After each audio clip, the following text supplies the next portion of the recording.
Be me, 28, buy first house a couple years ago. Have best friend, Ethan, who is a real failure to launch type, 32, still lives at home, fast food job, etc. His sister and brother-in-law, whom I'm also friends with, offer to give me a bunch of glassware, pots, and pans they'd saved for Ethan, but were like, guess he'll never need these, so I accepted. One day, Ethan sits me down and comes out as a minor attracted person. I'm speechless. He promises me that he's getting help, and I try to be as good a friend as I can, saying I want to help make sure he gets therapy he needs, etc. Fast forward. He gets a fucking job at a daycare and planning a solo mission trip to the Philippines to work, specifically, with orphan little girls. WTF. I call him out on this, it causes tension. He's like, I saw a counselor, and I'm doing well, and this is how I'm going to heal from my trauma, and you're just jealous. Our relationship gets tense. Meanwhile, I was given 12 glass goblets from Ethan's sister. Inexplicably, one by one, I go to get one from my cabinet, and they'd be shattered in big, perfect pieces. Weeks apart, I'd go to get a glass, and they'd just be shattered from inside the cabinet, meaning I put them away, and they were fine. Shared would collect on the inside of the glass, like it was squeezed from the outside. Feels weird. At Ethan's sister's house for dinner. Ethan is there. On my phone, discover Ethan's laptop is unsecured and can be accessed from my phone via Bluetooth. Get on there, find pictures of kids from his daycare on his laptop. Not porn, just photos, but given context, feel sick to my stomach. Also find research into pedophile advocacy, porn searches, and also YouTube searches for kids in swimming pools. Oh fuck no. WAV. Decide to call him over in the morning to chat. Night before, really stressed. I hear a glass pop in the cabinet. It's always these goblets, never any of my other glass stuff. Started with 12, down to like 5. Always one at a time, never more than one, never have a good explanation.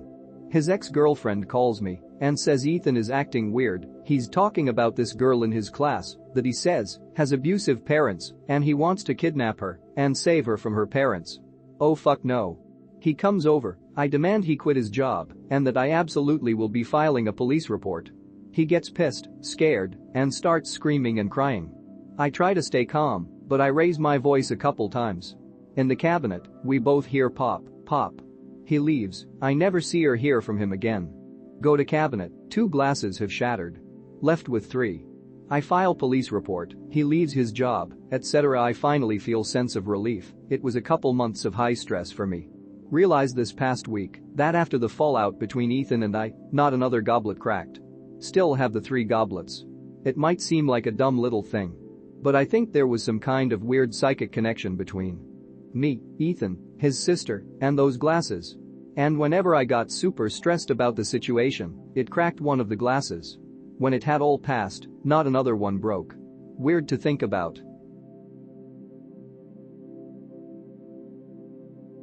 My ghost story. Be me. 17 years old. Riding mountain bikes with my buddy. We were riding on train tracks to cut through a valley. The only road through was 1-lane highway, no room for bikes. We hated cyclist fags who did that. Train tracks cut through an old lumber mill. Literally a 15-foot tall hill built right through the center lot of the lumber yard with tracks. Lot down to our right was probably 50 yards square. Riding fast in case train comes. Suddenly, directly in my right ear. Hi, turn immediately to see WTF. Guy, mid-20s, wearing 1860s era clothing, standing dead center of the lot about 30 yards away. His face and mouth were still mid-ha when I looked and locked eyes with him. Quickly turned back to yell at friend to look at this guy. Look back. Lot is entirely empty, guy is gone. Zero amount of time for him to have run anywhere at all. WTF. Tell friend to fucking move his ass and we ride hard as fuck out of there. Only time I ever saw anything. Legitimately unexplainable. I'd love to go ghost hunting and see or hear more. Weed is actually not bad for 2002 standards. Not brown at all but actually bright green, as if artificially colored. Smoking through this stuff and feeling that heavy headspace almost psychedelic sense of highness. Start daydreaming and dozing. Eventually I see my friend blows weed in the dog's face. Dude WTF don't do that. Dog starts sneezing, makes a yelp that sounds like a stifled bark, and then runs to the laundry room where her bed is. Dog doesn't come back for the rest of the night. Eventually friend leaves, and I wind down to go to bed, and I go check on the dog. Dog looks extra docile and is laying with the stuffed moose toy under her for some reason, and when she sees me, she darts right up to me and licks my face. Dog has never licked me once until this point and seems relieved to see me.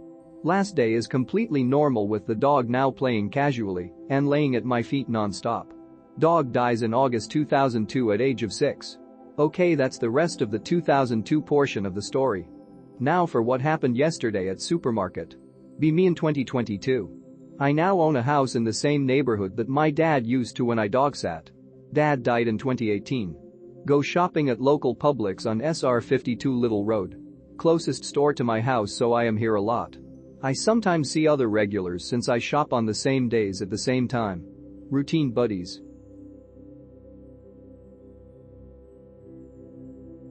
Be me, 7 years old. Playing with friends. Small antique library with old books and fireplace. Friends suddenly freeze. There's someone at the entrance. They say she's a witch. She's after me. They tell to hide while they ward off the witch. I hide behind the leather sofa, covering my ears. After a while, my friends come back, telling me that the witch is gone. Shortly after, my parents never let me hang out with those friends again. This wasn't a dream, it was real. I swear. Another story, be me, 3 or 4 years old. Parents are upstairs talking. I walk up the stairs to be with them. Overhear parents. My mom is crying, worried about me. My dad is saying not to worry, that an invisible machine will be watching over me, even after they die. I run up to them, asking about the invisible machine. They pretend like they don't know what I'm talking about. Invisible machine never mentioned again. These memories are odd, and maybe they were dreams, but I don't think so.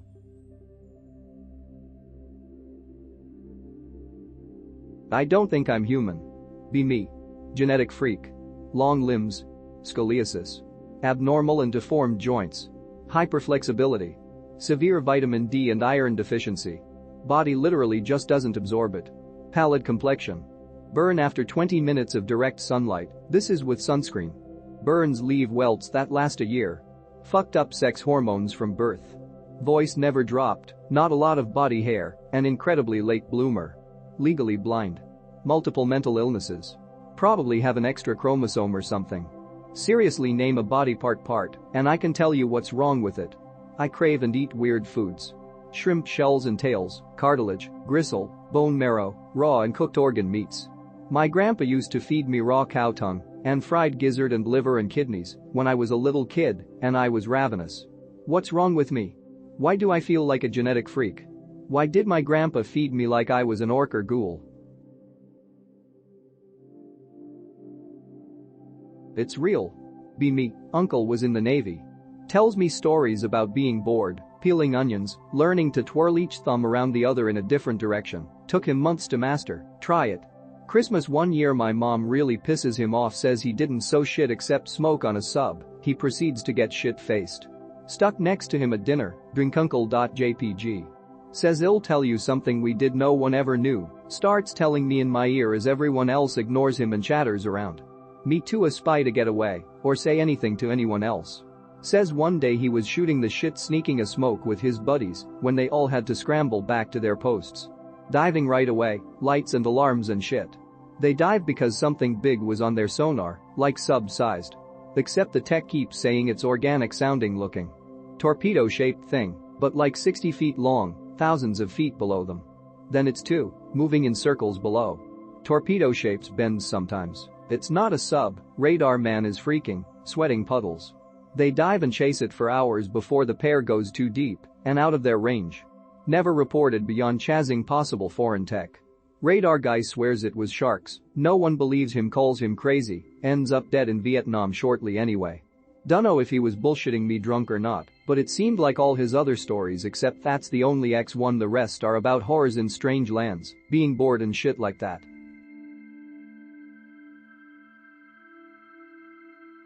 Be me. 7 years old. Went to movie theaters with my sister and dad. Waiting in line for snacks. There are game 30 feet behind us. Notice the claw machine. No one is near it. But the claw starts moving on its own. I leave the line to go spectate. The claw goes down towards the prizes once I get closer. It actually grabs one of the prizes. A pink bunny. It drops the bunny into the hole where we grab the prize. I grab it and give it to my sister. 20 years later and still think about it. That always bugged me when I was younger. Do the machines just do that randomly and it just grabbed a prize by accident, or did I experience a ghost in the machine? I think so. Be me. Be late at night laying in bed. See someone at my window. Feels like it's my best friend. Approach window to let him in. Get to window and fully realize what is happening. The Hat Man is outside my window. I run to the door and try to scream for help. No sounds comes out, no matter how hard I scream. My legs kick up from under me and are being pulled toward the window. I grab onto the door frame and continue not screaming. I lose my grip. I wake up in my bed. Honestly, that shit fucked me up for a few reasons. A. That motherfucker disarmed my senses and made itself feel like it was my best friend, even though looking back on it, I knew something was wrong with the figure even before I approached the window. B. I couldn't tell for a very long time if it was a dream or a memory, but I can remember it with such clarity that I am pretty much convinced it was real. C. I had no idea about this whole Hat Man phenomenon when I had this encounter, and it wasn't until a couple of years later when my buds and I were fucking around on YouTube watching spooky shit that I came across the thing, and I had to rewind the video several times just to understand WTF I saw.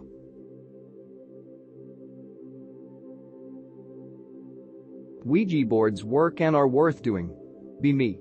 Make Ouija board out of sheet of paper. Write it out exactly like THR board. Use Coke can for planchette. Can move slowly, millimeters at a time. In bedroom. Candle lit. Paper Ouija board starts floating around 1 centimeter off the table in all corners. Check windows. Closed. Candle flame dead still. Run away. Look into spirit box as well, you can just use a radio for that, also EV recordings are good.